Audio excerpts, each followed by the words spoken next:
Prime Minister promised that Wednesdays would be Prime Minister's question period. His public itinerary indicates he's in Ottawa, and he was even spotted in the building.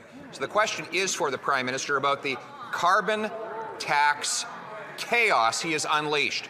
He's paused the tax on some heat for some people, leading the government of Alberta to threaten a lawsuit, the government of Saskatchewan to threaten not to collect the tax, NDP provincial parties in the West even turning against it, and some First Nations saying the entire thing is illegal. Will he reverse all of this chaos and just axe the tax? Mr. Speaker, let's actually bring the temperature down and talk about exactly what we've done here. We've accelerated the replacement of home heating oil for heat pumps. The question was for the Prime Minister. That's right. He has unleashed carbon tax chaos across the country. After saying he would never bend, he backed down because I kept beating him in these debates in the House of Commons. Right. And he put a 2-year pause on some heating oil for some people, causing Saskatchewan to threaten not to collect the tax, Alberta to threaten a lawsuit, 6 provinces coming out against the plan, First Nations saying it's illegal.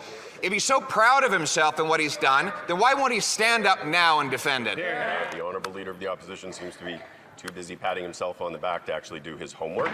At the end of the day, heating oil costs anywhere between 2 and 4 times the price of natural gas. It is a particular driver of energy poverty in this country. We have taken steps forward to improve affordability by enabling the implementation of heat pumps, which will save people up to $2,500 a year, but doing so in the context of a plan to fight climate change, something again that the leader of the opposition has said nothing about in the years since he became the leader of the opposition.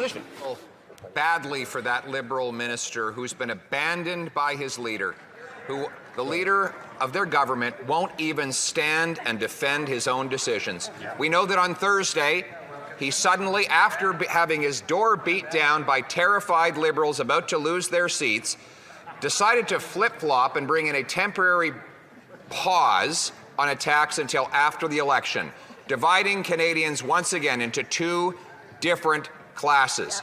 If he's so proud of how he's divided people, if he's so proud of how he's forcing Canadians to choose between heating and eating, why won't he have the guts to stand up and say so now? I'll tell you who's feeling abandoned by their leader. Conservative Albertans, New Democrat Albertans, Liberal Albertans. You know why, Mr. Speaker? Because Danielle Smith is trying to take Albertans out of the Canada Pension Plan.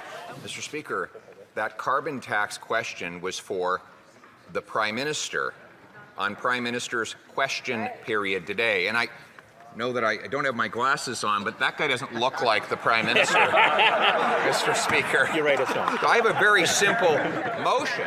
It says that given that the government has announced a temporary 3-year pause to the federal carbon tax on home heating oil, the House call on the government to extend that pause to all forms of heating oil, period. Will the Prime Minister have the courage to stand up and indicate whether the vote on this motion will be a free vote for his members?